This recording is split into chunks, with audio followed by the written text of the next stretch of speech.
Hi, I'm Izabella Brooks. This is my fourth ISM. I'm in grade 12. And my ISM is how do I make a lesson plan? Wow, I'm really short, huh?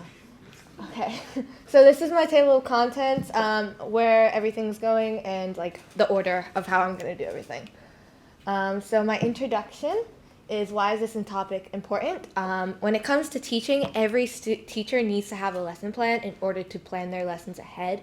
It's really important if you have a sub coming in and you need them to know what you're going to be teaching this lesson. It's really important to know how you want to plan your lesson out for the students and just how to have everything in order, especially on a very specific topic.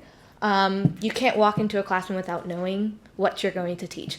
A fun little fact about this presentation, all the kids that I've taught over the past 4 years of my high school life are all in this presentation, so you'll see a lot of kids. So this is when I taught dance classes to a bunch of little kids. My driving question is how do I make an how do I make a lesson plan? So why am I interested in this topic? I really like working with kids. I've been working with kids since I was 14 as a teacher, and I've been with kids all my life. My mom is a teacher, which is a family job. Everybody in my family teaches. They either teach education or they're coaches in sports. The school has really good mentors. All the teachers here are extremely brilliant. They're smart. They're wonderful people you want to learn from. And I am someone who likes to be really ahead of everything I do. So I want to be prepared for college because education is my major. This is the first class I ever taught in the summer of 2022. I taught a kindergarten for a ward-off school. So my goals, what are my 3 ISM goals? The first one is learning what a lesson plan is. The second one is making and producing my lesson plan. And the third one is teaching my lesson plan. If you forget these, no worries. They're all around the slide. So goal number 1 is learning what a lesson plan is. So my mission for this goal is I wanted to know what a lesson plan was, how was the best way to make one, and what was most inclusive to all students.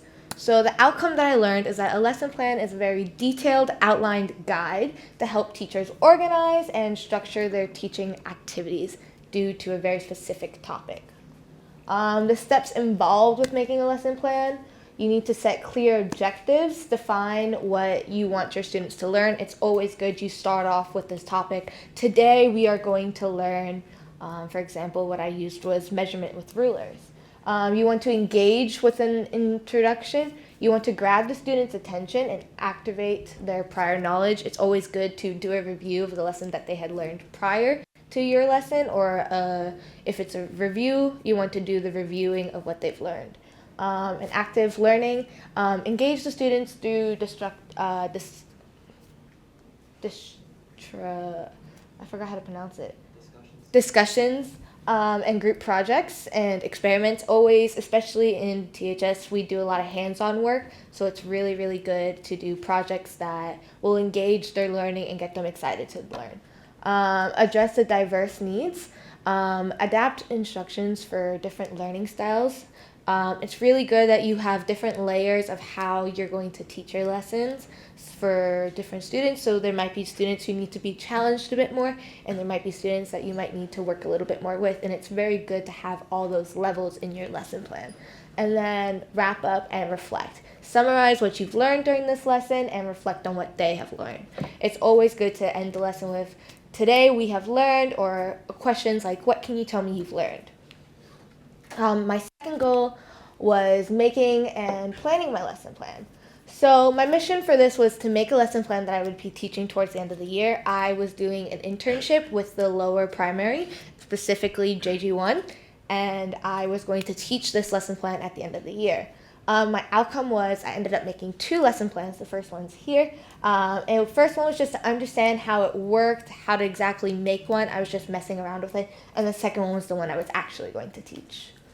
My third goal was teaching my lesson plan. My mission was to hopefully record a video of me teaching this students. My interviews, I interviewed multiple people, but the 3 that I put in here is the ones that I thought were the most effective to teach, that taught me. The first one was Miss Scarlett. She is the JG1 teacher. She was also my mentor for my internship.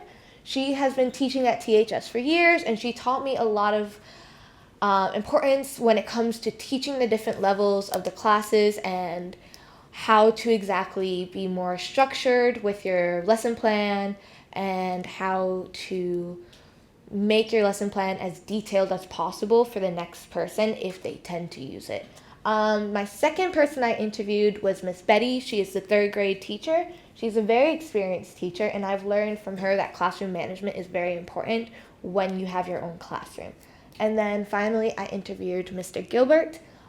He works at the high school, but I wanted to interview him because he's really good at teaching, and he could teach me a lot when it comes to making my lesson plan itself. What I learned from him was it's really important to meet the student and connect with them on a level where you can understand like what their life is like and just to know them, because students are humans too. Documentation. How I did it. So in the beginning I was very, very detailed, but it started to go away towards the end of the project because I was so focused on my lesson plan itself. The things I used for documentation was my first lesson plan, using that to learn from my second one. I had voice memos of every interview that I'd done, and I used that information when making my lesson plan itself. I had a notebook where I wrote down all my notes for the ideas that I wanted to use to teach my lesson with, and then I had emails back and forth with my mentor with my internship. I wrote a lot and I recorded a lot, so I didn't have enough time to put it all in here. My final project was a teaching video and photos. I wanted to have a video, but I wasn't able to actually record a video of me teaching the lesson itself. I was able to find a different video of me teaching the junior cheer team their performance, so I put that in here. But all the information from the lesson that I taught itself was actually just going to be photos. And then the lesson plan itself. Could you click on the lesson plan? So this is the lesson plan that I made. The students were learning about measurement at the time, so I had to work on outlining a lesson plan and being very detailed. I wrote out the materials, and we start every lesson with a song, and then I had the review, and then the instructions, how we started out, where to do it, what we're going to do, and then the activity that I did for the lesson itself was a scavenger hunt, where I had the students measure out little things that I hid around the classroom to practice how to use rulers, because that was the topic itself. The higher abilities, I challenged them to do both measurements of an inch and centimeters. Middle abilities, I did just the inches, and if they wanted a challenge, they could do the challenge. And then we had the younger grade come join us for the class, so we worked closely with them to help them understand the lesson a bit more. If you go down a little bit, you can see my reflections of the lesson, which I'll also go more into in the summary. But the kids enjoyed it a lot. They had a lot of fun running around. I made it a little competition. Whoever got the first one got 3 fish points, which was like the way to win awards in the lower primary. They get little points, so I did that. And everybody enjoyed it. I think the best thing would be that they just needed to work on measuring it up properly. And that was just something to work on for the next few years. You can go back to the slides now. So I think the next slide's that I press. Yeah, so these are the photos of the lesson itself. Like I said, I was teaching them measurement with rulers. So as you can see, I'm holding rulers, and you can see rulers on the board.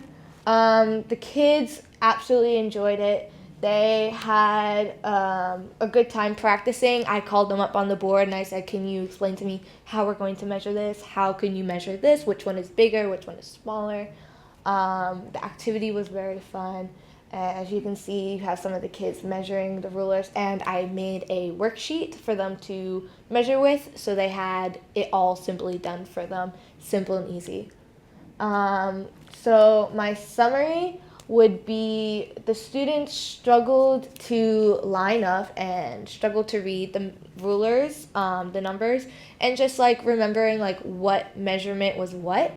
But it was quite easy for them as well though to measure it up properly sometimes. I think I would be more prepared next time. I'm still quite new to speaking out, so I've fumbled a lot over my words, but the students were very giving and they were very excited for the lesson. I had a lot of fun with this ISM. This is my favorite one. All of my ISMs have been leading up to what I wanted to do in college. I originally started with me going into nursing, which did not turn out the way it did. But that was me building up everything that I would need to know throughout the years, nursing and so on, my rest of my ISMs. I think it went really well and it was really fun. These are my acknowledgements. There's a video at the end of this, so don't clap yet. There's Miss Betty, who was my mentor. Miss Scarlett was a mentor and in charge of my internship. Miss Agnes, which is my French teacher, I interviewed her. Mr. Gilbert, my mom, because she's a teacher and she helps me a lot, and Mr. Markech. And yeah, so this is the video of the little kids.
Yeah.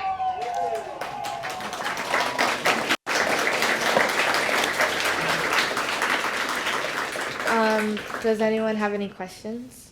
Yes. Do you want to be a teacher? I do. I've loved children since I was very young, so it's been the best decision. And there are no more ISMs for you. Yes. Experiment with it. Yes. Thank goodness. Any other questions? Okay.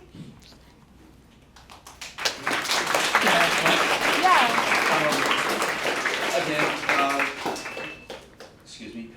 Words of advice for the grasshoppers. I I think your arc is really great. What you shared with us from grade 9 all the way Yeah. to grade 12. It's pretty amazing. The best thing I would say, like Mateo, is really do something that you're very passionate about. Throughout all my ISMs, I wanted to focus it on what I wanted to do in the future. And each topic was all something I was passionate about throughout the years and what I could use in that future. I think the normal, like Mateo said, don't leave it to the last minute. It's not very easy, and you can tell when you leave it for the last minute, it's not officially done properly, and it will look a bit sloppy. I think also just have fun with it because you're going to be doing it for 4 years. So if you start it out with, ugh, I don't want to do this, you're not going to enjoy it. So you want to start out with a positive attitude towards it. That way you enjoy it throughout all the years. Yes. I've got a question for you. Do you think this should be a pass-fail subject or scaled? If I say that, I think people would be really mad at me. I think it should be scaled because I personally like seeing the grade that I get, but I'm also very academic, high achiever, so yeah. Yes, Mom? So, you said that your ISM changed. So your ISM changed as over the course of the 4 years. So how do you feel how that exploring what you want to do through your ISM, how that helped you make decisions about what you want to do in the future? Well, okay. So my ISM, it's easier to explain like ISM wise. My ISM for the first year was I wanted to be a nurse. So I dedicated a whole goal to figuring out what classes I wanted to take, how to exactly achieve that goal grade wise, college wise, and I think I got to like sophomore year and I had to take all these science classes and I was like, I just don't want to do it. I don't like science, and I was also being more involved with the younger kids at the time as well, just doing an internship, and I was also studying to get like EMT certificates, which is what I was doing flip flop days. And I was just comparing the days one day at work, and I just like I didn't want to do this. And each time I worked on my ISM, it was leading more and more into the major for education than the major for science and nursing. Yeah. Does that answer your question? Okay. Any other questions? Yes, Autumn? When it comes to getting an education degree, When it comes to getting an education degree, do you have to specialize in like maths or sciences or? So the education degree that I'm getting is education of special education, so like TCI and general education itself, combined into one major. So you can, I think when you get to the older years, like if you're gonna teach middle school, high school, it's good to get like a very specific degree. But with just me that I'm teaching little kids, it doesn't, I kind of need to know the full basis of everything for teaching it. Any other questions? Okay, Thanks, Izzy. no problem.